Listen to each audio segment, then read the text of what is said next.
안녕하세요. 나한시 원장입니다.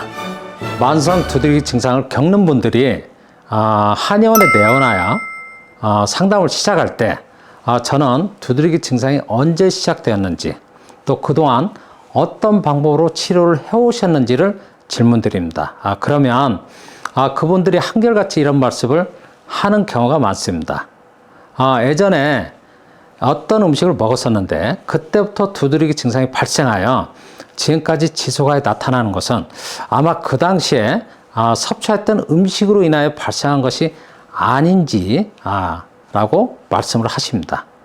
그때 섭취했던 음식이 독소가 되어서 지금까지 몸에 음식으로 인하여 발생한 독소가 남아있기 때문에 두드러기 증상이 지속하여 발생하는 것으로 잘못 인식하는 경우가 많은데 오늘은 그 내용에 대해서 제가 설명드리고자 합니다. 혹 두드러기 증상의 발생이 어느 날 섭취한 음식으로 인하여 나타났다고 하여도 오랜 동안 낫지 않고 반복하여 나타나는 것은 음식의 원인이 아니고 피부의 독립적인 기능 중에 체온 조절 작용이 떨어져 있기 때문에 발생하는 증상입니다. 두드러기 증상은 저녁에 통닭을 먹은 후에 발생했다든지 또 짜장면을 먹고 나서 발생했다든지 김밥을 먹고 나서 발생했다든지 등등 섭취했던 음식이 특별히 색다른 음식도 아니고 오랜 동안 많이 섭취해왔던 음식인데 이런 게 이제 갑자기 두드러기 증상이 나타나는 경우는 음식이 원인이 아니고 피부 기능이 떨어져 있는 경우에 급성 두드러기 증상으로 발생할 수 있습니다.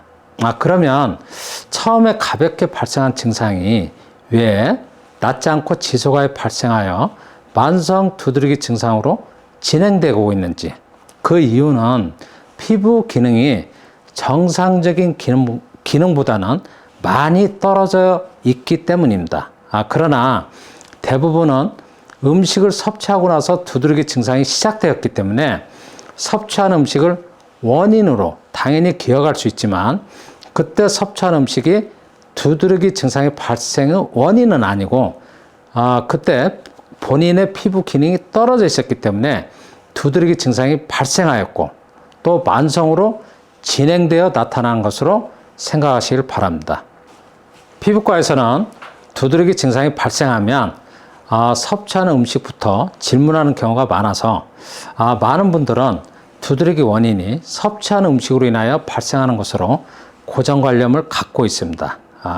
음식은 혹 두드러기 증상이 발생하는데 자극은 줄 수는 있지만 원인은 아닙니다.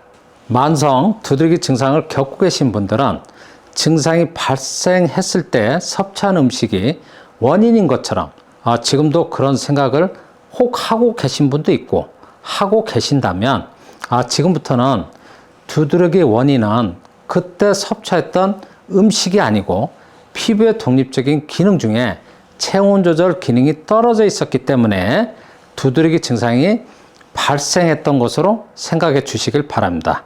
치료는 원인을 정확하게 진단받아 치료하는 것이 중요합니다.